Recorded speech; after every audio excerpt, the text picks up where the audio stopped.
Dear students, my name is Dadavali, working as an assistant professor at Government First Aid College, Kingiri, Bangalore.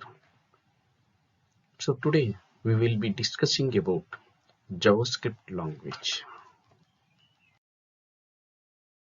As we have already discussed and know about many different languages and various technologies, JavaScript is yet another language which finds its place in the list of internet technologies and tools that are used. We will see through example why JavaScript is so important, in what ways we can use this to make our website or web pages more attractive and interactive.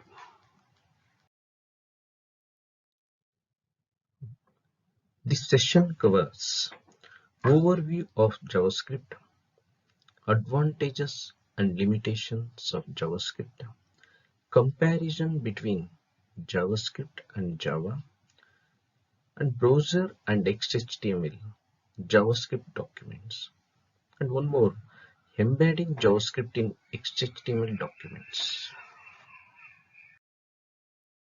Now let us see what is JavaScript. JavaScript is a client-side scripting language.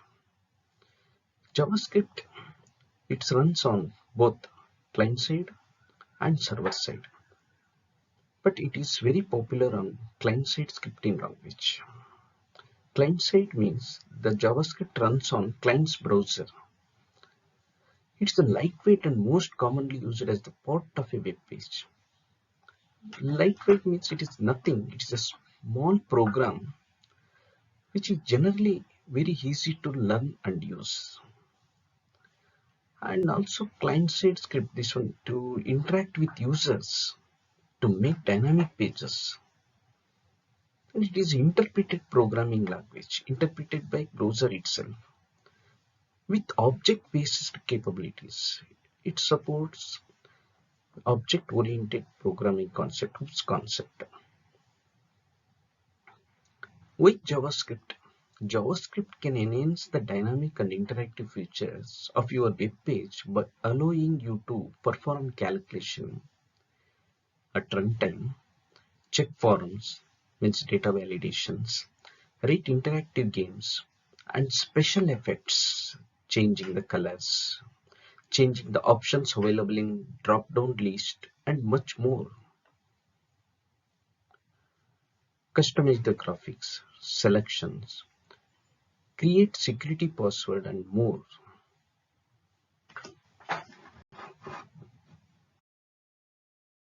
History of the JavaScript.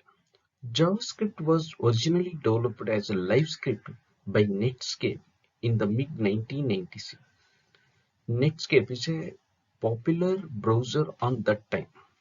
So JavaScript was developed by Brendan H. in 1995, which appeared Netscape, a popular browser of that time.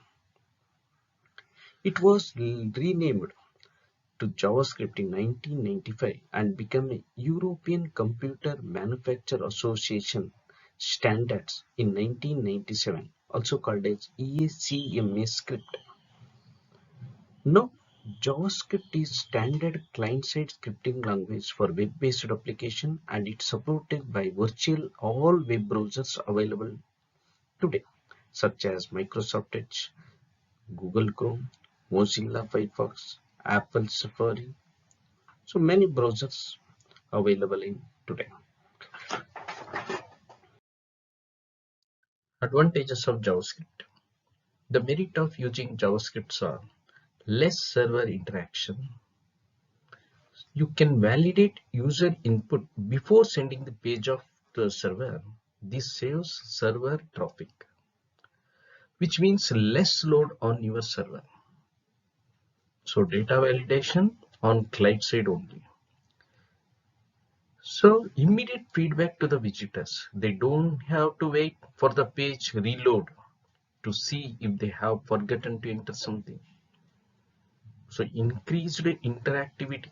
You can create interface that react when the user hovers over them with a mouse or activities them via to the keyboard.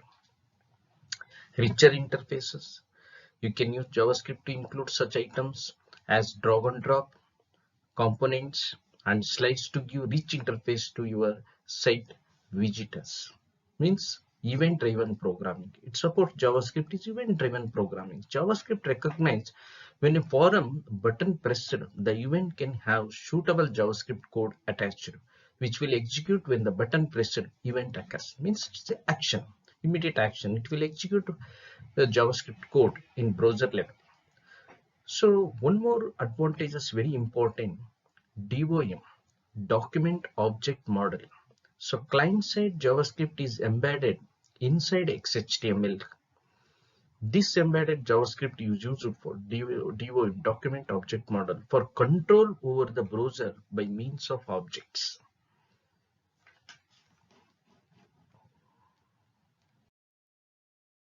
So all programming languages have advantages and some limitations. JavaScripts also have some limitations. We can't treat JavaScript as a full-fledged programming language. It lacks of the following important features. Means full-fledged means it will not support to the Java programming. Java programming, already hoops concept. It's not support multi-threading and multi-processor capabilities. Client-side JavaScript does not allow reading or writing of files. This has been kept for security reasons. Here, the reading and writing of files, it's done on server side only. It's not in client side. So JavaScript cannot be used as a networking applications because there is no such support available. And same JavaScript does not have any multi-threading and multi-processor capabilities. So before going to the learn JavaScript, we need important components of JavaScripts. Here we are divided into three parts. One is the core, client side and server side. So the core, it is the art of the language. Every language, Java, C, C++, higher languages, including its operators, expression statements, and subprograms. The basic concept about the programming concept, that is the core of the JavaScript. Main, okay. Then client side. So this is JavaScript. It is collection of objects that supports the control of the browser and interaction with users. It is embedded scripting language. A collection of JavaScript code is called script. So one more is server side JavaScript. It is a collection of objects that make a language useful on a web server to support communication with database management, operations, and data access and networkings.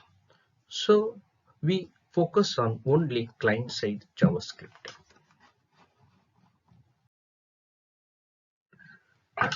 So differences between JavaScript and Java. So JavaScript, it is object-based language, but Java, it is object-oriented language. So in JavaScript, code use built-in extensible objects, but no classes or inheritance. Here in Java, applets consists of object classes with inheritance. And one more difference is dynamic binding. Object references checked at runtime. It's a dynamic binding. Java is a static binding. Object reference checked at runtime.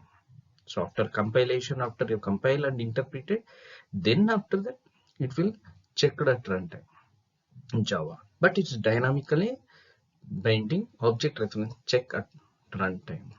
So one more difference, lightweight language typing. Variable data types not declared. It's a very easy to learn. It's a lightweight language. But Java is a strong type. Variable data type must be declared. JavaScript is interpreted language and it is interpreted by browser. Java is compiled and interpreted language. Already Java is compiled and interpreted language. And one more difference, code integrated with and embedded in HTML.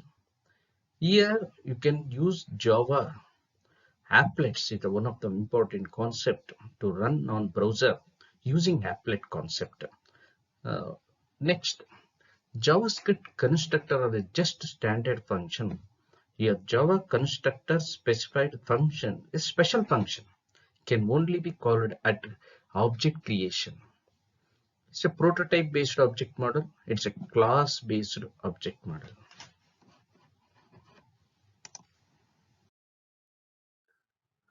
We can create dynamic, interactive, beautiful website. We can understand three layers of web. We start by producing the content in XHTML format. This is the base layer, which any visitors using any kind of browser should be able to view. And for second one, we can focus on making the site look better by adding layer of presentations information using CSS, cascading style sheets. This site will look good to user able to display CSS styles. Lastly, we can use JavaScript to introduce and added layers of interactive and dynamic behavior, which will make the site easier to use in browsers equipped with JavaScript. So this is three layers. One is XHTML, tag, CSS plus JavaScript equals to you can create dynamic, interactive, beautiful web pages.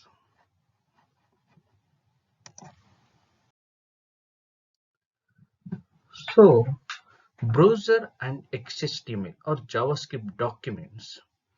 How to read JavaScript code or script in browsers.